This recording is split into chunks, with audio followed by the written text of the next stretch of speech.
Okay guys, this is going to be a quick introduction on this video. We're out at our ranch in East Texas, but I've had a couple of guys that have requested that I get the video up from when I did the install on my upper enclosures. So I'm going to go ahead and get that posted.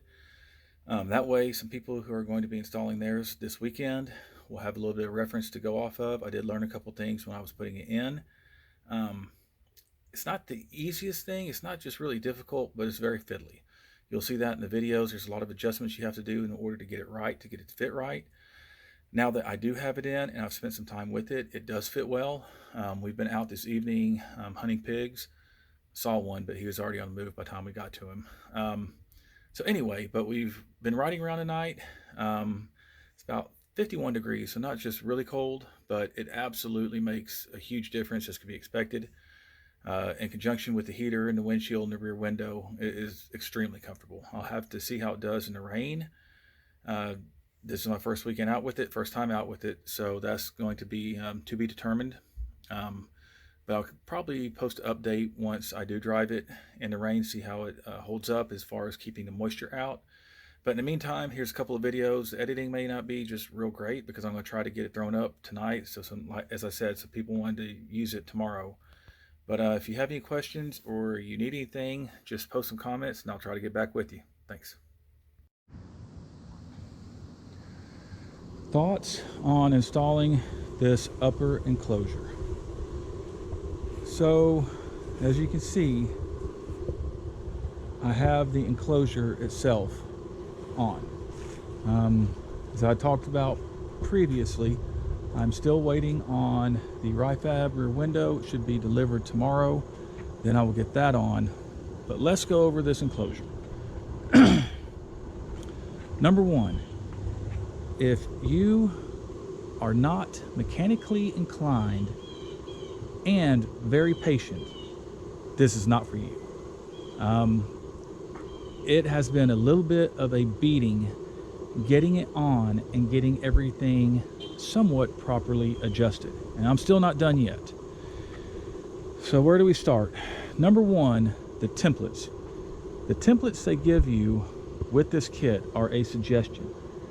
I would highly recommend that you tape the templates onto the door, put the brackets in first, get them loosely installed, then put the templates on top of the door before drilling any holes, and then figuring out where things actually do line up, because in my experience they are not exact, and I have a couple of oblong holes even after doing all of that to prove that. Now, one of the reasons for these oblong holes is even after getting everything installed, like I did the front doors first, I got them on, everything's great, everything closed, but then I put the rear upper enclosure on, and what I found was these seams overlapped to the point where you cannot open. I mean, you'd have to open the front door, then open the back door, then close the front door in order just to open the back door the way it was. Now I can actually reach in here, open it up, and everything clears. Not by much, but it does. So first off, first recommendation, when you do, well, in my case, everything on the front door was based off of the center hinge. The center hinge is slotted. It can only move backward and forward so much. Once I had the front upper door installed, I ended up having to take everything loose and shift everything forward on this upper door just so I could get the room I needed to be able to close the rear door. So I had to base everything, if I would have known what I know now, I would have based all of the installation off of this center mount first, and I would have moved it as far forward as possible, and then figured out the spacing for each of the poles that come down, and then done the installation for the rear mount and the front mount and drilled the holes based off of that spacing. If I knew then what I know now. In addition, to get this rear door to be able to close, or with the enclosure on it, I actually had to loosen up the bolts for the rear door and physically moved the back doors back as far as I could without rubbing right here. So basically, with the top off and this door panel off, I loosened the bolts and I just gently opened and closed the door, not paying attention to the striker itself and where it was touching. I adjusted that later. So I adjusted this door as far back as I could so that I was not rubbing right here. Once that was done and I had it level, I then gently closed the door. I loosened up this striker, this rear striker, and with this loose, I closed the door, adjusted the striker so that it was in the center of the latch, and then I tightened the striker down, and after that the door opened and closed very easily, and it was as far back as I could get it to help give room for this to clear the front door. In addition, this back bracket in the door is slotted so it can move backward and forward. I moved it as far back as I could, and again, I had to elongate the slots a little bit. I mean, that's just the way it is. Since this is a black vehicle with a black hole in it, it really doesn't bother me. Having to elongate the slots, I mean, I really couldn't care less. If I had something like the military matte tan or the 2020 gray one, where an elongated slot was going to be much more noticeable, that would have bothered me a little bit more. So for those of you with the light colored vehicles, take your time and just be prepared. You may still have to elongate anyway. It's just the way it is. Other issues on this little back piece behind the rear door. Let me see if I can get in here. Okay, let me see if I can get this.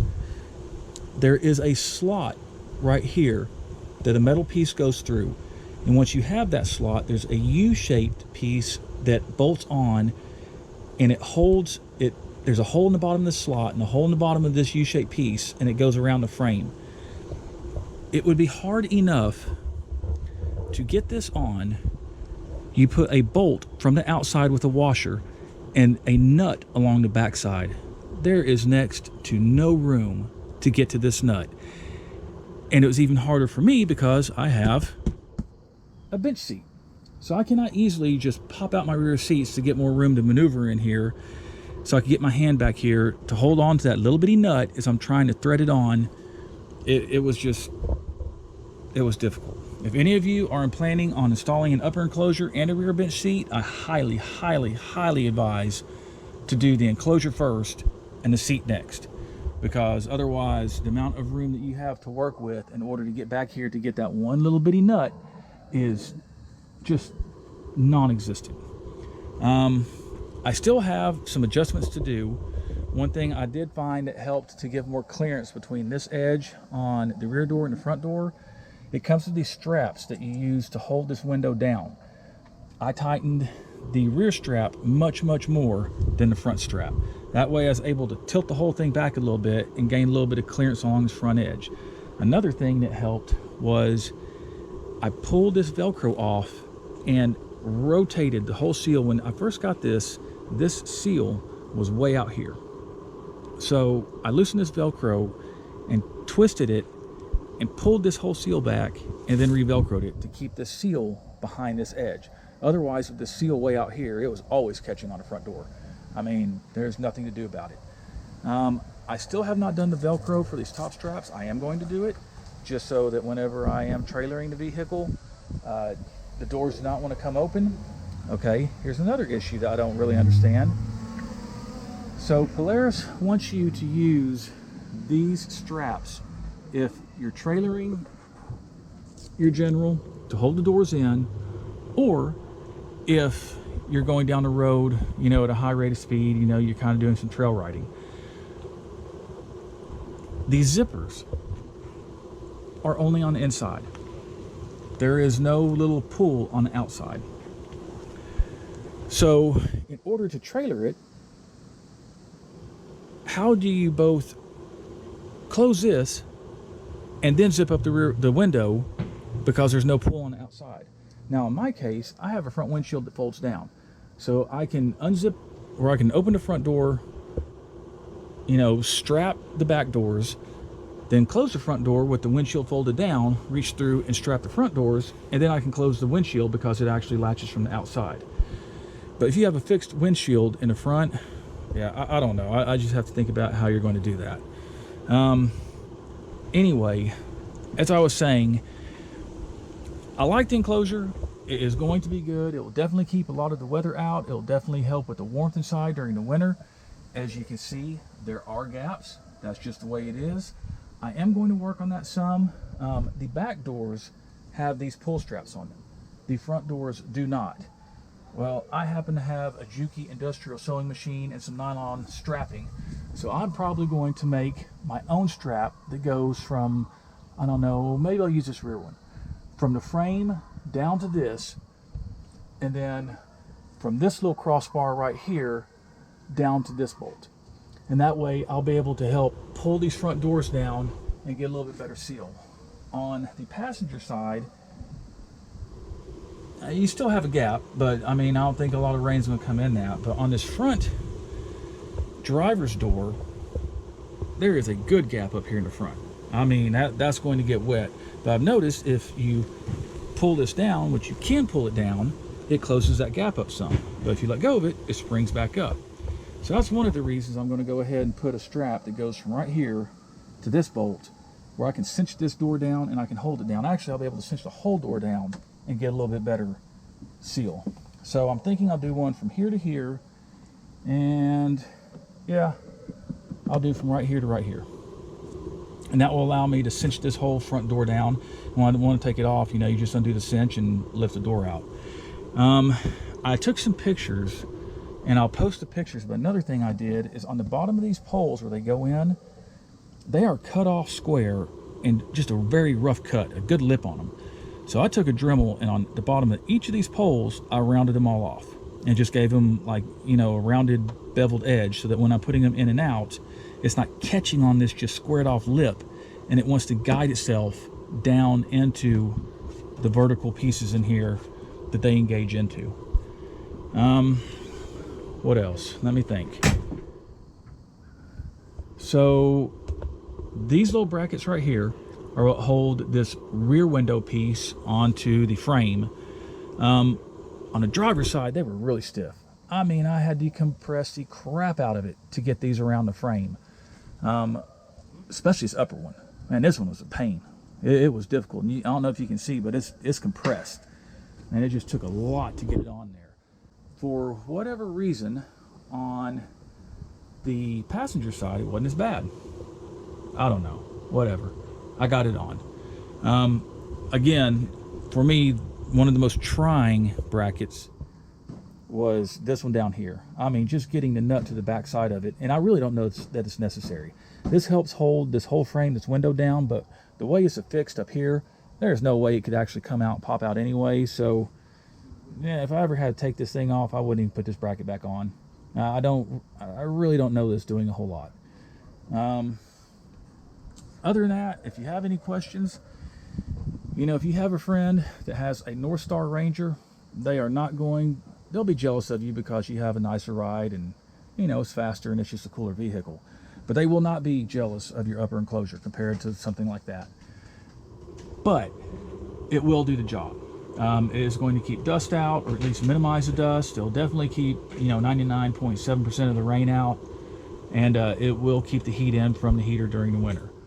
But again, if you are not mechanically inclined and you are not patient, man, this one is not for you. There's a lot of fiddling you have to do, a lot of loosening of Velcro and tightening things up and pulling things around and messing with brackets and aligning brackets. I mean, Mike on General Dreams kind of hinted at some of this stuff, and he was right. It's, you know, it takes some time and patience.